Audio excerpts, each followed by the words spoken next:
1950년 9월 15일 연합군은 인천 상륙작전을 개시합니다. 상륙부대의 선두에는 미 해병 1사단이 담당하고 있었으며 여기에 소속되어 있던 미 5 해병연대 3대대가 녹색 해안에, 1대대와 2대대가 적색 해안에, 그리고 미 1 해병연대가 청색 해안에 상륙했습니다. 이 작전에서는 2,500명으로 구성된 한국군 해병대도 참가했으며 이들은 미 5 해병연대에 소속되어 적색 해안에 상륙해 그들의 작전 통제 아래 인천시가지 소탕작전에 투입되었습니다.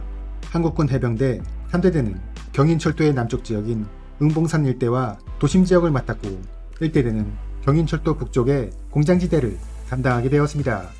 3대대는 좌측 철도변을 9중대가, 우측 도심의 주택가를 10중대가, 그리고 11중대와 12중대는 응봉산 공원 일대에서 소탕작전을 개시했는데 북한군은 간헐적인 저항을 실시했을 뿐 대부분 도주하거나 민간인 복장으로 갈아입고 주택가에 숨어들었습니다.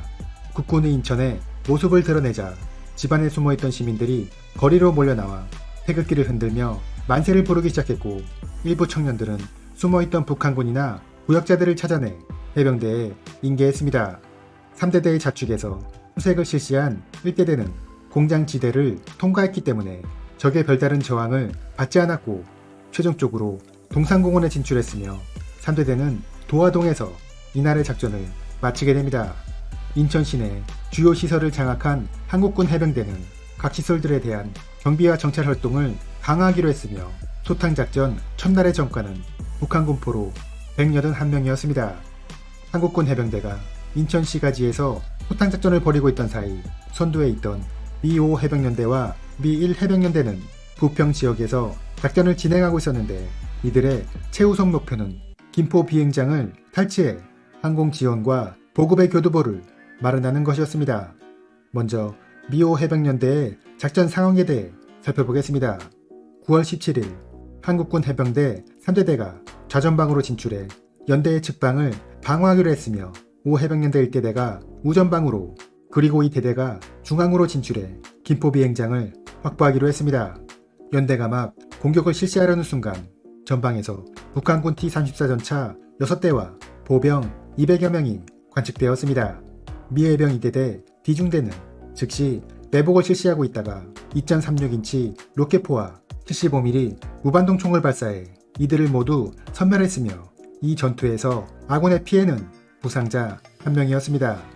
본격적인 작전은 한국군 해병대 3대대가 먼저 실시하기로 결정되었습니다.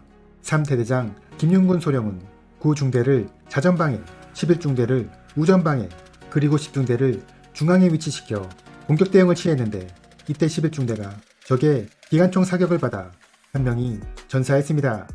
9중대도 46고지의 적으로부터 공격을 받았는데 이 당시 9중대는 개활지에 있어 적절한 엄폐물을 확보할 수 없었기 때문에 그대로 그곳에 돈자되었습니다. 한국군 해병대는 부대가 창설된 지 얼마 되지 않아 아직 훈련 상태가 부족해 사격과 기동을 동시에 실시하면서 개활지를 신속하게 이탈한다는 전술에 익숙하지 못했습니다. 이렇게 한국군 3대대가 어려운 상황에 처하자 전날 137고지에 진출해 있던 미 5 해병연대 소속 지중대가 지원을 실시합니다. 지중대가 46고지를 공격하자 적은 18명이 사살되는 피해를 입고 도주했습니다. 이제 미 5 해병연대 2대대가 김포 비행장으로 진격을 실시합니다. 하지만 이 대대는 부대 이동에 큰 어려움을 겪게 되는데 김포평야 지대에는 특별한 지형 지물이 없고 실제 지형이 지도와 달라 길을 잃는 경우가 자주 발생했으며 덩치가 큰 전차의 이동로를 찾는데도 어려움을 겪었습니다. 이렇게 예정된 시간보다 크게 지체하게 된 이 대대는 드디어 김포 비행장에 도달하게 되었고 이 중대를 활주로 동쪽에, D중대를 서쪽에, F중대를 남쪽에 배치해 포위 공격을 하도록 했습니다. 북한군은 미군의 기습적인 공격을 받고 간간히 저항해보려 했지만 쉽게 제압되었습니다. 이 대대가 김포 비행장을 공격하고 있는 사이 1대대는 우측방으로 진출해 71고지를 점령하게 되는데 이 고지는 김포 비행장과 인근 간선도로를 감지할 수 있는 곳이었기 때문에 전술적으로 매우 중요한 곳이었습니다. 김포 비행장을 빼앗긴 북한군은 야음을 틈타 반격을 실시합니다. 그들은 부대를 둘로 나누어 한 개의 부대는 개화산에서 김포 비행장을 공격하도록 했고, 나머지 부대는 일대대가 점령하고 있는 71고지를 공격하도록 했습니다. 그들은 김포 비행장을 반드시 탈환하겠다는 일념으로 전차를 앞세워 공격을 실시했지만 미군의 반격에 큰 피해를 입고 도주했습니다. 이 대대는 북한군 100여 명을 사살하고 10여 명을 포로로 잡았으며 아군의 피해는 전사자 4명, 부상자 19명이었습니다. 이렇게 미호 해병연대가 김포 비행장을 공격하고 있는 사이 미일 해병연대는 경인국도를 따라 영등포 방향으로 진출을 시도하고 있었습니다. 1해병연대는 좌측 철도 쪽으로 2대대가 위치하고 중앙 경인국도에 전차 중대가 포함된 3대대가 위치하며 우측 능선 지역은 1대대가 담당하기로 했습니다. 북한군은 미군의 공격을 막기 위해 북해동 부근의 1차 저지선을, 송내의 2차 저지선을, 그리고 소사의 3차 저지선을 구축하고 있었습니다. 북한군은 T-34 전차를 앞세워 미군을 저지하려 하였지만 90mm 주포를 가진 M26 퍼싱 전차에 압도되었습니다. 이렇게 북한군의 저지선은 차례대로 격파되었으며 제1해병연대의 3대대가 원미산을, 2대대와 1대대가 소사 남쪽 지역을 확보했습니다.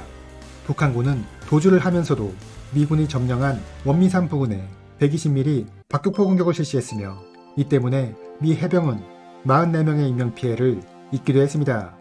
미 5해병연대와 1해병연대가 김포 비행장과 소사 지역을 확보하게 되자 이제 사단 지휘부에서는 새로운 고민거리가 생겼는데, 그것은 사단의 좌측방 지역을 방어해야 할 필요성이 있었던 것입니다.